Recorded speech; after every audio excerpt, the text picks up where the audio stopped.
and you'll see the little button start to record. So welcome everyone. It's so good to be in the space and being done with the technical components. We can just be together in this space ahead of the winter solstice. My name is Justine Johnson. I'm the Associate Director at Kirkridge, and I currently live on site. So as I was sharing with some of you, I was able to walk the grounds this morning, and I hope I can bring that into today's program. It was gorgeous, the snow is crunchy, and the sun is out. It's a perfect day here on the mountain.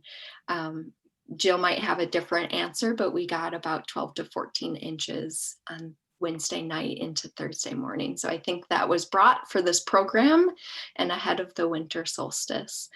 I've really enjoyed being able to Zoom these programs, although I do miss all of you out on the mountain with me. I will be bringing a little bit of that here with us. Kirkridge sits atop, if you're unfamiliar with Kirkridge, sits atop the Kittatinny Ridge. We have about 170 acres of beautiful land that starts at the crest of the Kittatinny Ridge where the Appalachian Trail meets that intersection, and we come down into our other property where we meet our neighbors. We share a lot of trails and land, and specifically collaborated on a labyrinth, but we definitely benefit from the abundance of our relationship. And this year in 2020, an unexpected outcome was we received a grant for this program, actually a series that this program is a part of, and it's really strengthened our relationship. At least I can speak from my lived experience. I've only been at Kirkridge about a year and a half, but one of the first things I did, and David Palmer, a former board member who lived on the mountain, did, was reach out and say, how can we really celebrate this relationship and work together? And so this grant is part of that. We all had our hands in drafting it. And of course, COVID-19 made everything look different this year, but that was also the grant. We were hoping to be on the mountain, on the land, working together. But we were awarded this grant and pivoted a bit. So I just have to, I'm going to look at my notes because I want to make sure I get the grant title correctly. But this event is part of a series supported by the Audubon and Environmental Stewardship Fund, by the Pennsylvania Department of Conservation and Natural Resources of the Bureau of Recreation and Conservation. Okay, that was a lot, but I need to say that, and I'm so thankful to them to be able to support this new adventure that Columcille and Kirkridge are doing. And at that, I'll let John introduce himself, and I hope he really talks about his lived experiences and what's brought him to this grant as well. Well, I'll do my very best. Well, good morning again, and my name is John Drinkard. Thank you all for coming, and we certainly welcome all of you. I've been a frequent visitor and a member of Columcille for over 15 years, and I presently serve on the board of directors as vice president, and I'm responsible for events at the park. Due to COVID, there haven't been many this year, but we've had a few. So I'm of Irish and Scottish and Welsh ancestry, which kind of qualifies me as some sort of a Celtic mongrel, right? So when the religion of my youth no longer served my needs, I set out on a quest for something deeper and more personal and with greater meaning. And a power greater than myself led me to spirituality and then onward towards Celtic spirituality. And then I embarked on a study of Celtic shamanism and later on joined the order of bards, ovates, and druids. So druidry is a vital and dynamic nature spirituality, and it's powered by the ancient traditions of the land, the love of the land, the sky, and the sea, and the love of the earth, which is our home. So druids can be thought of as priests of nature. And in the apparent world, I also have practices in energy healing, trauma recovery, and spiritual counseling. And I also serve as an interfaith minister. So my brand of spirituality dovetails quite nicely with Columcille's, and that's a bit of a pun, and it's a terrible one at that, because in Gaelic, Columcille means Church of the Dove. So Columcille is a megalith park and is a land of myth and mystery that is rooted in Celtic spirituality. And Columcille's founder, William Coy Jr., was inspired while he was visiting the island of Iona to create an open space which welcomed people of all faiths and traditions interested in renewal and transformation. Columcille is a nonprofit organization which Bill established in 1978 to promote transformation through both inner and outer work. Casa Colum, the whole thing had its origins in Casa Colum, which is Gaelic for home of the dove. And Bill opened a small house in 1975, which he regarded as a salon by the side of the road where tired sinners and reluctant saints could drop by and share their experiences and their ideas. So just a brief description of the park. It covers about 19 acres and features some 90 plus megaliths. Prominent structures include a central circle of standing stones where we start most of our rituals and ceremonies. There is St. Columba's Chapel, St. Oran's Bell Tower, Thor's Gate, the Women's Sacred Grove, the Men's Sacred Grove, the Celtic Eye, and the Fairy Ring. So we celebrate the 8 Celtic festivals, including the winter and the summer solstices, the spring and the autumn equinoxes, and the Celtic cross quarters, which are Imbolc, Beltane, Lunasa, and Samhain.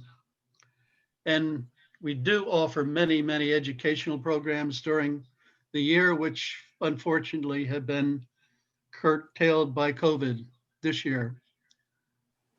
So today our focus is on the winter solstice and loving the land.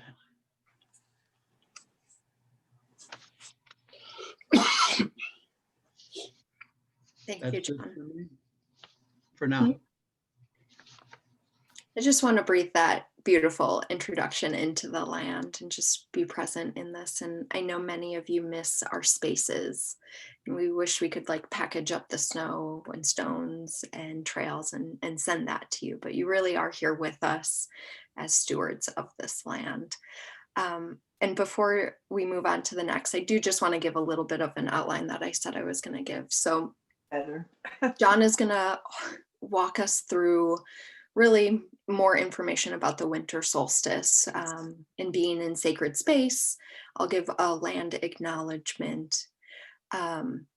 But first, we're also going to do introductions. So we'll break into small groups, and you'll be in these small groups twice today. So we'll do winter solstice introductions, and then we'll sit with a reflective space that John and I will lead through poetry and a shamanic journey. And then we'll come back again to small groups, then large groups, and then we'll talk about really the practical applications as we look ahead to the winter solstice. So I just wanted to insert that, John. Thanks for giving me a little bit of space.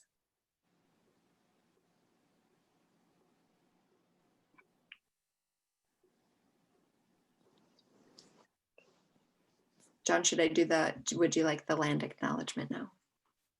Oh, I thought we were breaking into groups. Okay. Well, yeah, I will. The first thing I want to do is I'm going to light a candle here. And as I light this light, at the time of the winter solstice, may it light the light in all of us. And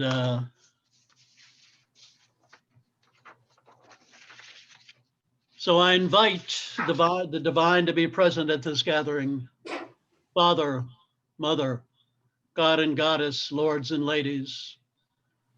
And we invite the angelic hierarchy, the beings in light.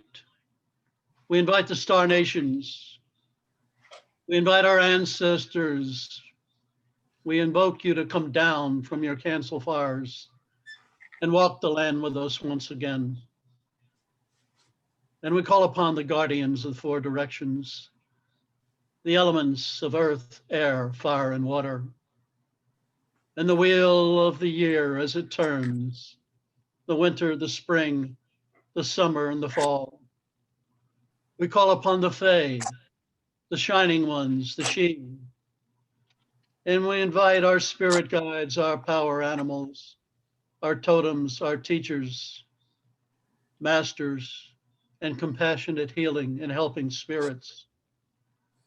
And for this special ceremony, we invite the spirits of the land, the spirits of the place, the divas and the elementals. And as always, we invite the sacred others, those who are more than human, the animals, the birds, the trees, the rocks, the rivers, the mountains, you whom are residents of the earth, sky, and sea, who've been here for millions of years before we humans, you who are the wisdom keepers and the medicine bearers. And we invite our true selves to be present. We welcome you all.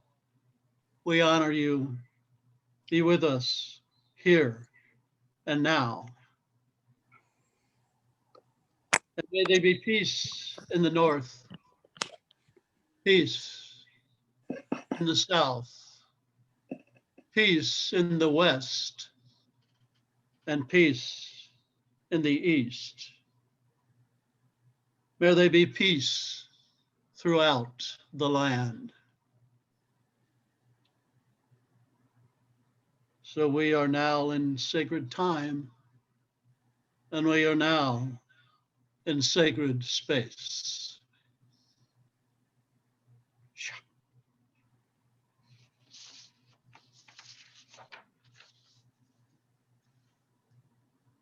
Thank you, John. Just taking a deep breath in and breathing that out. And I sit with that sacred space and bringing peace into this space and beyond. And also want to acknowledge that Kirkridge and Columcille sit on ancestral land of the Lenni Lenape.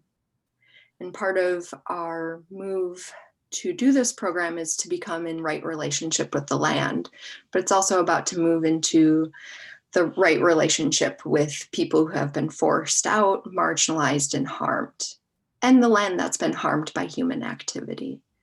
So I offer that up in this sacred space, that acknowledgement, and to know that that is a first step in writing relationships. And so I hold that, and I invite you into that consideration as well. So as John said, as we kind of navigate this sacred space virtually, we do want to hear about you, learn from you, as well, as we are all knowers and learners in this space.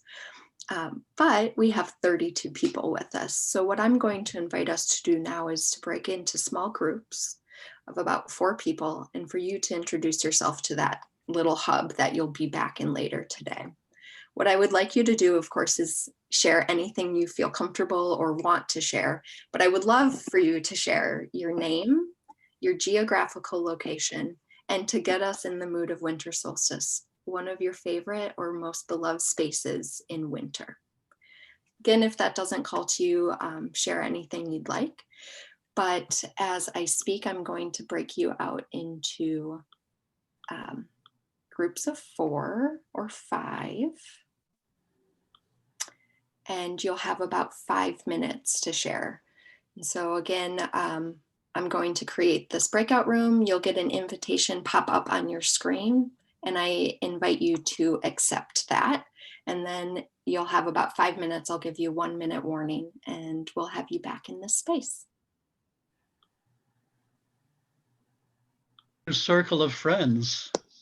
Oh, geez, I didn't know everyone was back. I apologize for letting my mouth run. You're fine. I Not at will let all, not at everyone all. know that when you come back to small groups, your audio is unmuted again. So if you'd like, I invite you to mute your audio once more so we can focus on John. But I'm glad everyone is back and hopefully you shared joyous moments. I was thinking that maybe one of your favorite winter spaces is actually like inside next to a fire. That might be true for some, right? But wherever you are, I hope you can visualize that as we continue with our program. So, John, you want to take it away? Yeah, yeah. So let's talk a little bit about the winter solstice and the return of the sun. So in the dark womb of midwinter, at the time of the winter solstice, the seed of light is born.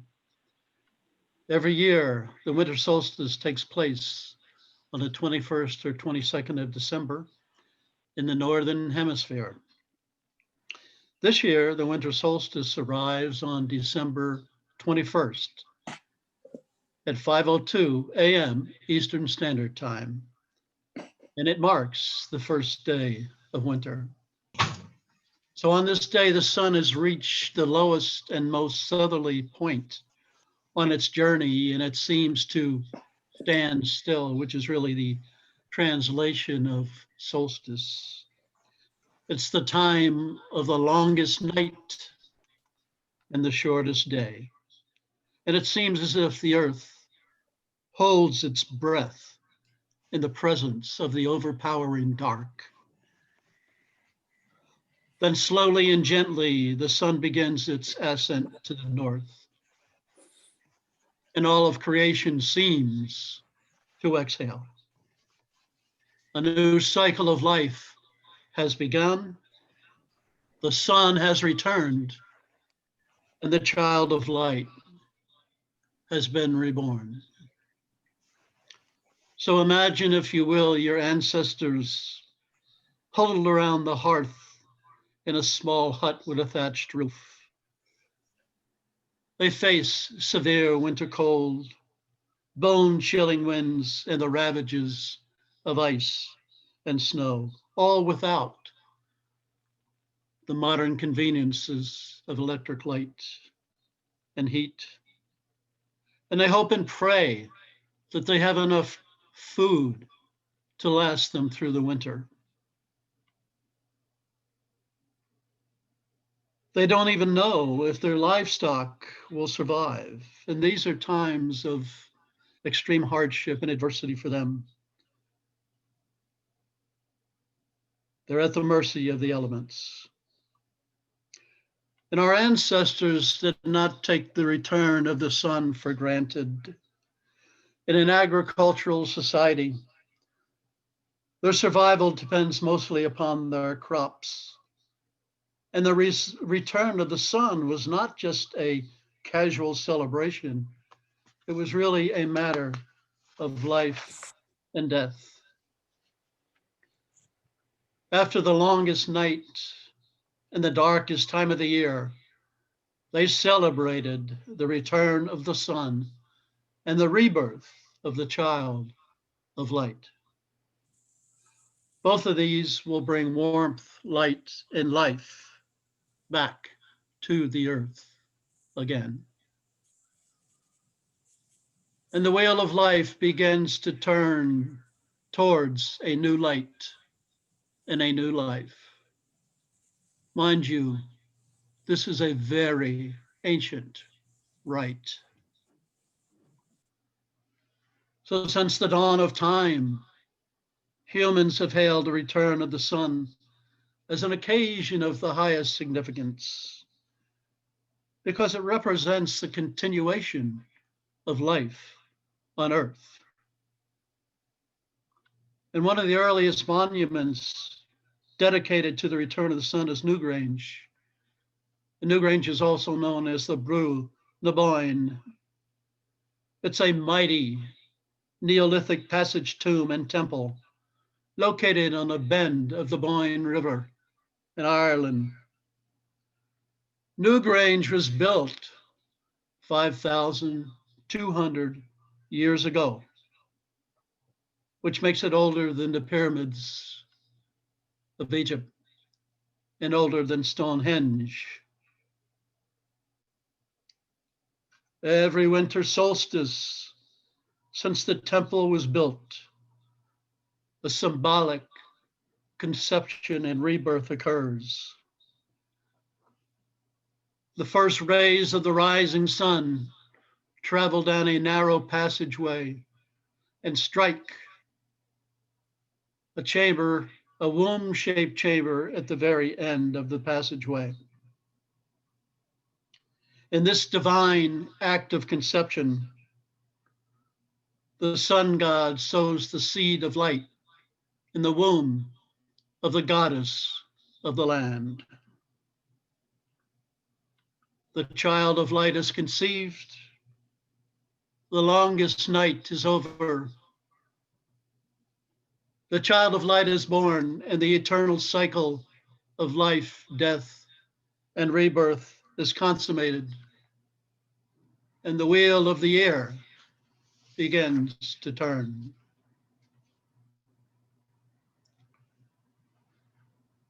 The winter solstice is believed to be the oldest seasonal festival of humankind. Cultures all over the world have celebrated this time of year with feasting, dancing, merrymaking, and above all, fire and light. The Romans honored the sun god Mithra with the festival of Saturnalia, and on December 25th, celebrated what they called the birthday of the unconquered sun. The Scandinavians celebrate Yule. They light bonfires and burn the Yule log in honor of their sun gods, Odin and Thor.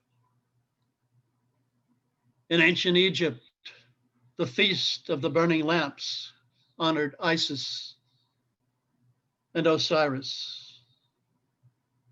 In the Jewish festival of Hanukkah, one candle is lit every day in their 8-day Feast of Lights. And in the Celtic lands, all the lights in the house were extinguished. And then each individual torch or candle was lit from one central source. This ritual symbolizes one source of life, light, and love from which we are all kindled. Thousands of years later, the birth of the child of light became associated with the birth of Jesus of Nazareth. Now, the Christian nativity story is but a recent retelling of the rebirth of the Son. It was told and celebrated for thousands and thousands of years before that. And it is said that the birth of Christ, which is not dated in the Bible, was originally celebrated in spring. And it wasn't until 273 CE that the church officially moved the birthday of Jesus to December 25th. Now, this is entirely fitting, for Christ is the sun god of this age, the Piscean age. And Jesus is the light of the world for over 2.2 billion people. So I feel it's most appropriate to celebrate the birthday of the light of the world at the winter solstice, which is the time of greatest darkest. And now, for over 1/3 of the world's population, Jesus has become the sun god who, in midwinter, banishes the dark and welcomes back the light. So the central and essential theme of the winter solstice is rebirth and renewal. And we leave the past behind us and greet the new. The world is undergoing constant change, and we must change and adjust in order to survive. Change is inevitable. Change is constant. And with this knowledge, humankind has celebrated festivals since time immemorial, giving people the opportunity to let go of the old and embrace the new things which life holds in store for them. I'd like to note that the winter solstice is also a good occasion to think about the importance of the sun. In spite of all the modern technology that we have and the possibility of bringing light and heat into a room with just the flick of a switch, we are still eminently dependent on the sun.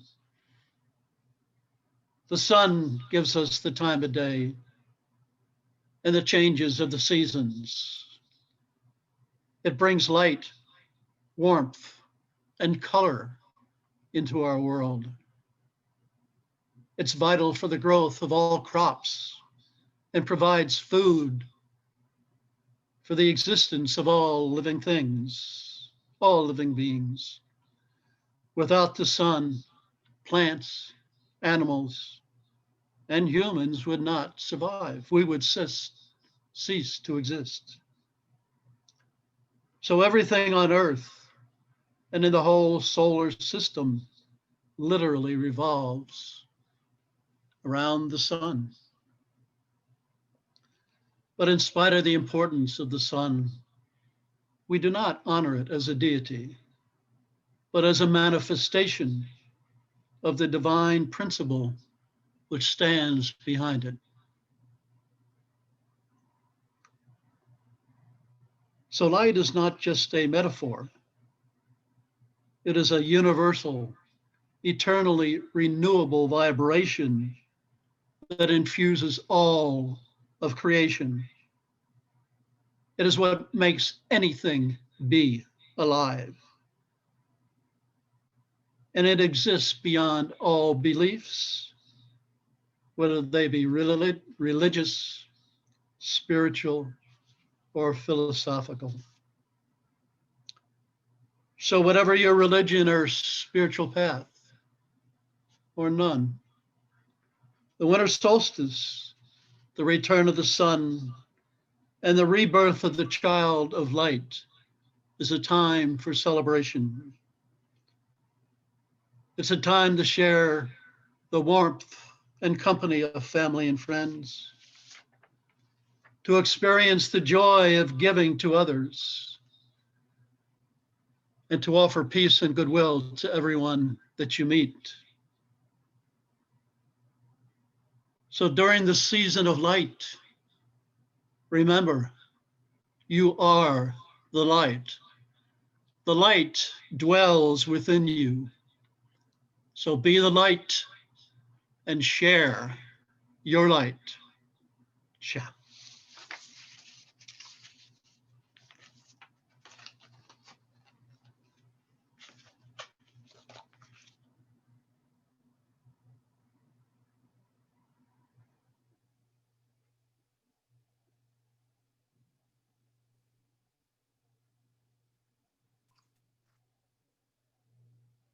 Just want to give us a bit of space to breathe that in. Or close your eyes and imagine what that light inside of you looks like, or the light of your community. We'll just take a moment to do that.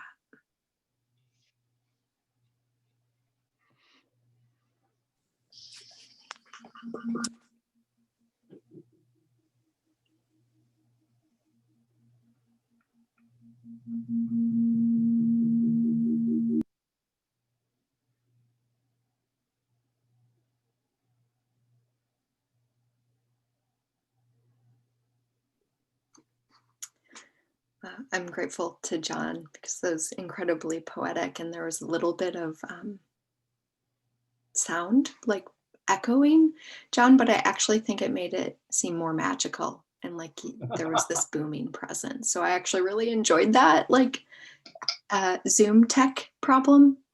I didn't hear it.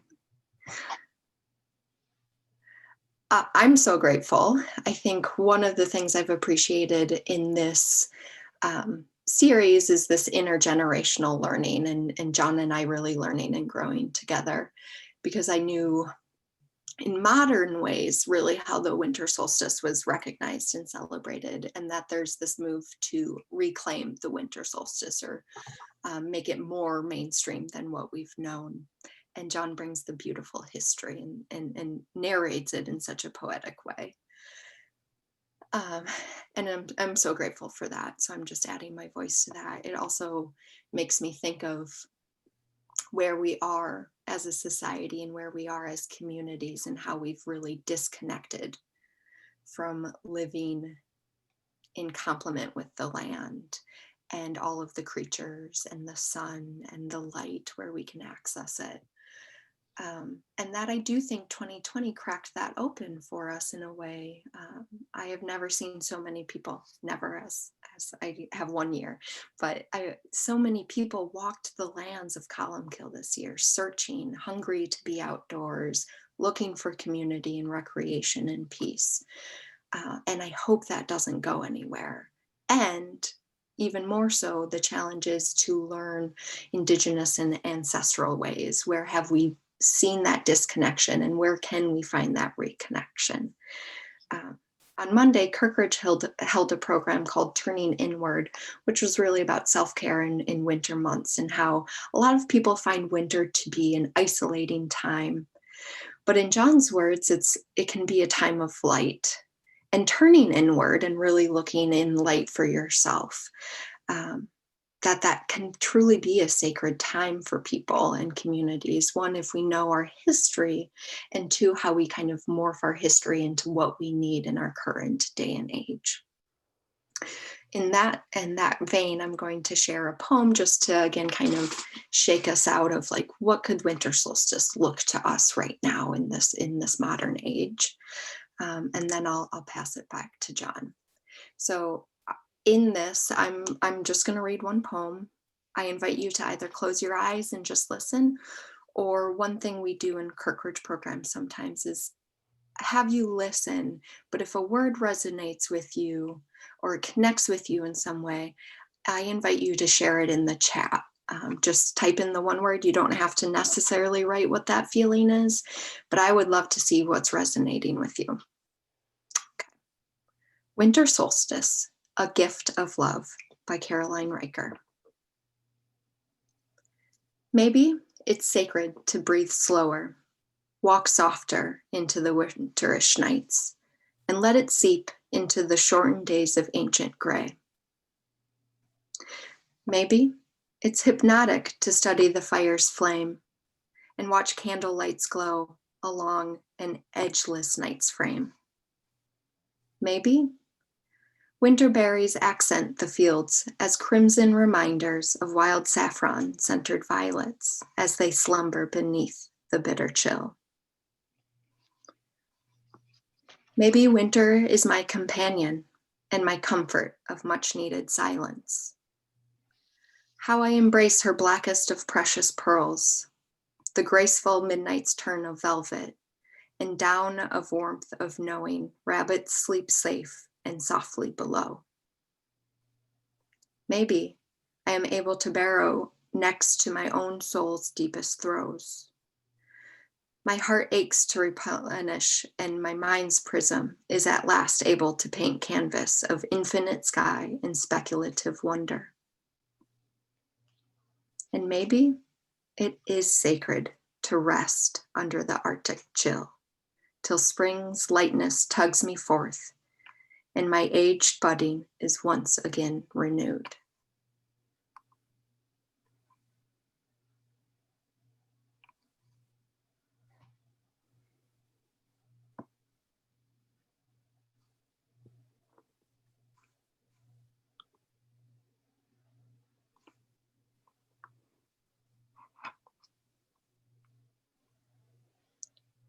I'm seeing in the chat both private messages and public, and several of them are sacred, breathe slower, flame, walk softer, softly. Just hold this silence for one more moment.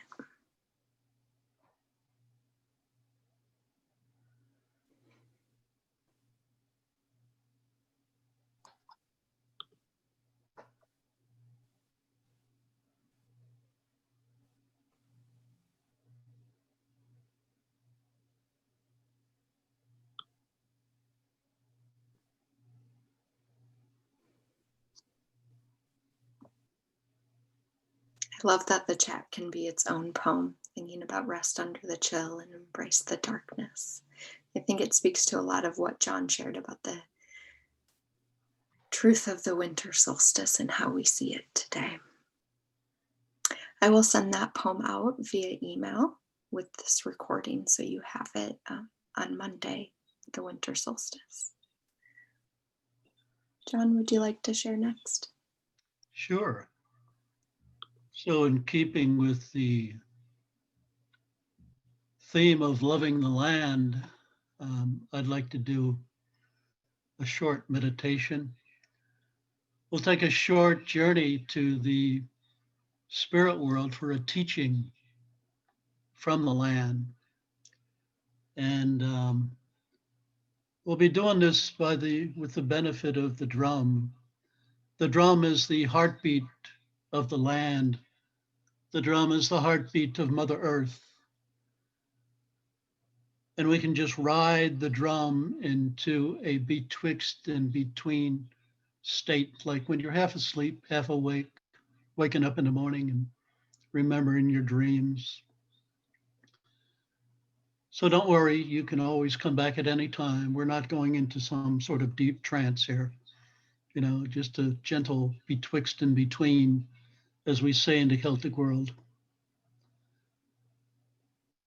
So take a moment to settle into your chair and feel the support of your chair behind you and underneath you, and scan your body for any tightness or constriction and release it. Let it pass. Let your jaw loosen, just kind of hang, wiggle it a bit. Allow your shoulders to drop and fall into a relaxed state. So let your whole body soften, your chest, your stomach, your arms, your legs. And now breathe in gently and calmly. So see yourself in your mind's eye, going out on the land. Allow yourself to travel to a place that you love. You may be on a forest path, in a grove of trees, on a mountain top, alongside a stream, at the beach. It may be a place with fond memories or a sanctuary you have created for yourself. This is your place, a place where you feel at home, like you belong, safe, comfortable, familiar. So breathe in gently, calmly, and begin to sense the beauty of your place. And as you sense the beauty of your place, you also sense and become aware of a present. It may be a spirit guide, a power animal, an ancestor, a teacher, or the source of all, the creator. Whomever they will be, your guide on this journey. So feel yourself connect with your guide and merge with this presence. And as you begin to journey together, ask your guide, what does the land want me to know? What can the land teach me? What does the land want me to know? What can the land teach me? And I'll just ride the drum.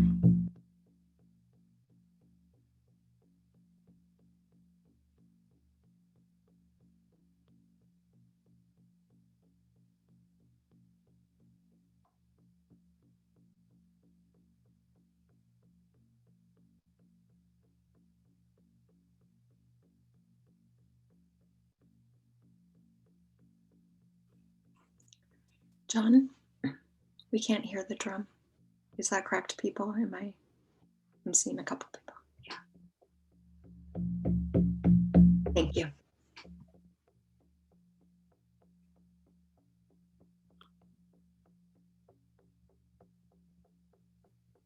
Still can't hear the drum.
So slowly and gently allow yourself to come back into your body.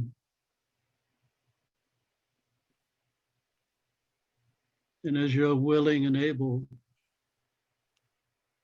open your eyes and look about you with a soft gaze and orient yourself to the room.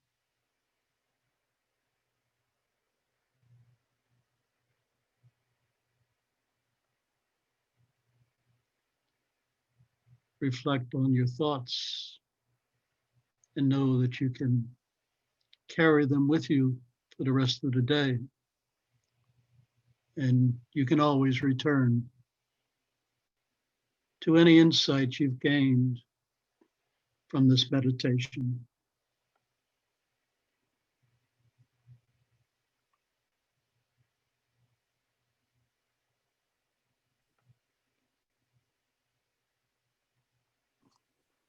Welcome back. Thank you, John. Mhm. What a learning for us. I am going to invite you into small groups, as John said, that you can take with what emerged with you. We're going to be in the same breakout groups for about 15 minutes, so you really have some time to share and listen. This may not look like a conversation. I invite people to truly practice active listening. I'll invite you in and take a moment of silence, and when a person feels moved to speak, we invite that. So again, you'll be moving to the same room. It looks a little different. Some people have shifted, but the core is the same. And I will give you a 3-minute reminder that will come back in the large group. And in the large group, we'll have a couple minutes to do a share back as well. I can't believe the first hour has already passed. So again, you'll have a pop-up that says go to meeting. Please click accept and have about 15 minutes of sharing whatever calls to you, if it's from the poem, if it's from the history of winter solstice, or the journey you just were on.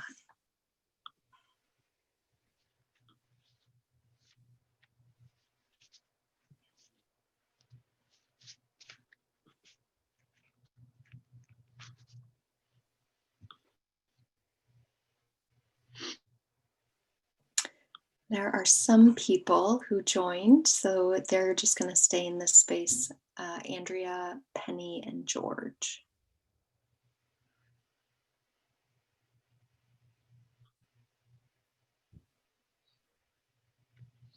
People have to say. As you think about if you want to share, there's always silence. I will honor this with silence soon. But John and I had such a packed schedule. And as we prepped for this, we kept taking things out. We really wanted this like spaciousness. And in fact, we're going to probably cut 2 of our smaller activities out. So we have that spaciousness for you to speak into this circle as well. And so I invite you to do that. It sounds like I see in the chat that it was productive, small group spaces. You're welcome to share what you feel comfortable sharing in this large group. What called to you during this program as we wrap this up, where your favorite spaces on the land are for the winter solstice, what your plans are for the winter solstice. You're invited to just really share back. And this invitation to share is for everyone. So I will ask that you be mindful of space and time, as we have about 10 minutes left of the entire program. So we'll just leave you with space. And if you feel moved to speak, you can unmute your audio and speak into the circle.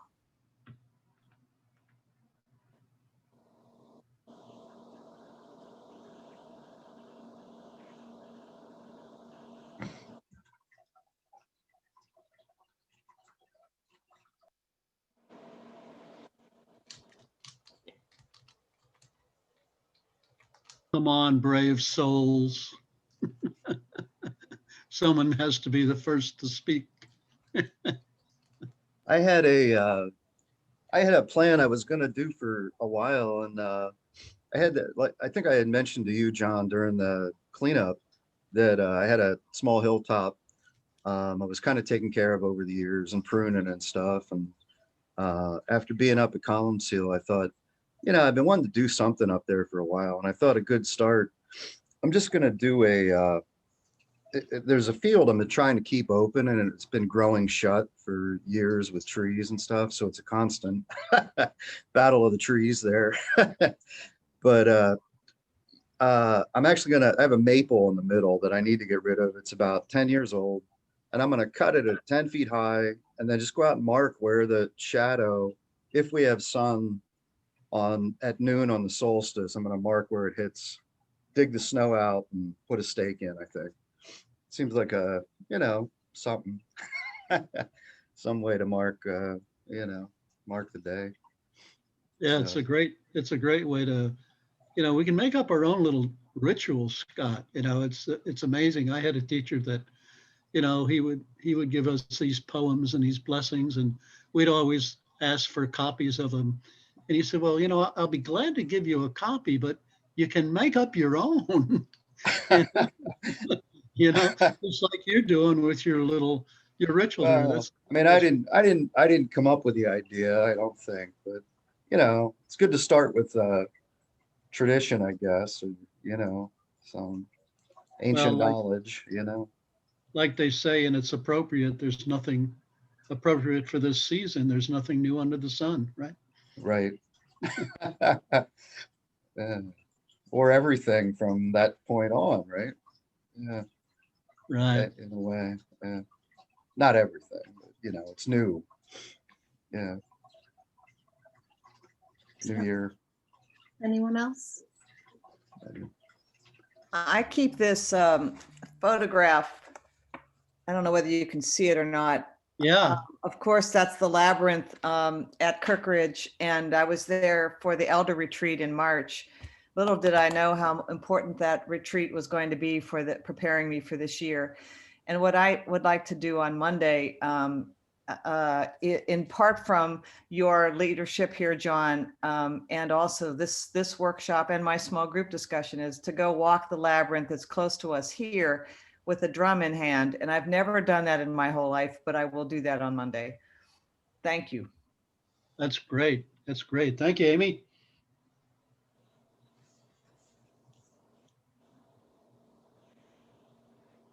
So I would just like to say that I'm grateful for this experience. It's the first time that I've joined something like this that's been offered by Columcille. I've been out there for a few ceremonies, but not as often as I would like. They a lot of times coincide with something else that I have going on. But this was quite beautiful. And as I said, I was working with the herbs while I was, listening and doing meditation. And I was immersed up to my wrists actually in mugwort, which eluded us for quite a while, but I have it now. So I can still feel that energy of the herbs in my hands. It's quite beautiful. And since I am one of the goddesses that I'm bringing in our ceremony tomorrow evening is Demeter, she came to me as my guide, and I'm sure you guys know she's very earth connected goddess, very connected to the solstices and changes of the seasons. So being present on this Zoom was a perfect timing, I think, and it brought a lot of extra energy to the experience. So thank you. Thank you, Kathleen. Did Persephone show up as well?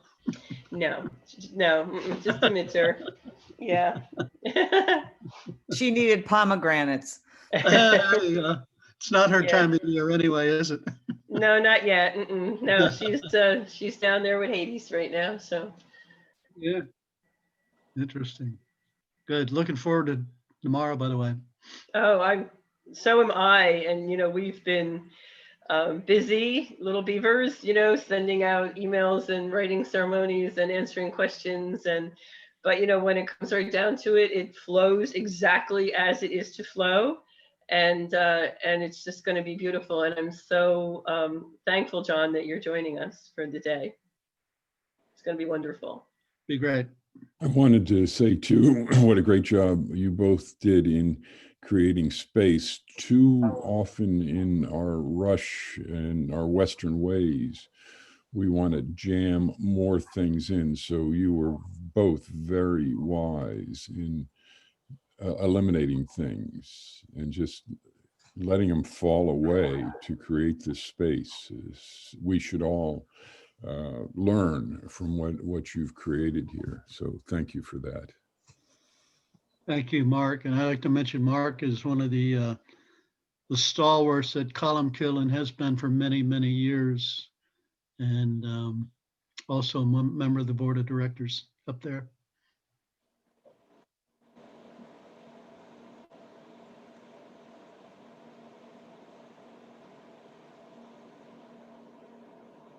So I just want to say thank you as well to you, John, I got to put my glasses on, to Mark and to Justine for the work that you do in holding sacred space at Columcille, which I used to apparently say incorrectly. It's a beautiful place, and I'm hoping to get there more often. Is it open now? Can people just go and chill there? Kathleen, that's a great question. And I think that's maybe how we'll end. I see Steve unmuted himself. Yeah, I just unmuted. Yes, we are open. We just finally got plowed out yesterday. And so the parking is open. We invite you all to come, but make sure that you know that we do not clear the trails. So I would wear those spike shoes or do what Jill and I do up there is we bring snowshoes. So it does get slippery there, but yes, the park is open and we'd love to have you up there. And right now, as I was out this morning, there are not that many snowshoe prints or footprints. So if you love crunching and freshly fallen snow, this is the time. And I think this really transitions us well out of the program, which we have 2 minutes left in. Leaving spaciousness, there will be things I'll send you that we just didn't get to today. And we got to so much inside of ourselves and amongst community, and I'm grateful for that. And this is a community that's ever growing. And Zoom brought us together in a lot of ways. I'm not a paid sponsor of Zoom, but this online community brought us together, especially for those who Kirkridge and Columcille are too far away to access regularly. We are open on Zoom. And as Steve said, Columcille is open to walk, and Kirkridge still remains closed physically. And this, I'm going to be transparent about this pitch. COVID has hit both of us in unique ways, our organizations, and we are not-for-profits and do a lot of our work on donation base. I will send you links. If you are kind of in the Kirkridge community, I'll send you a link to Columcille for you to explore, and vice versa about Kirkridge, as we hope to see people in 2021. We really hope that happens. And we also know that this work needs to happen in 2021. It needed to happen in 2020. Bringing people together, creating space for internal discernment and work, and then going out into the larger world and doing good work. That's part of this. Loving the land is part of that as well.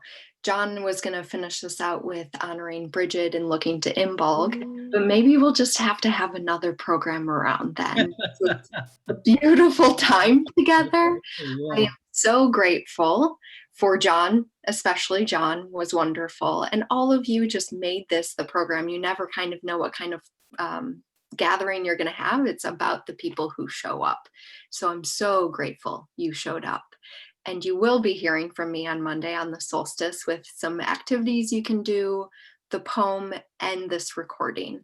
If you have any questions or comments, suggestions, feedback, I invite all of that in. And I just wish the very best for all of you. So be well and be safe. Thank you.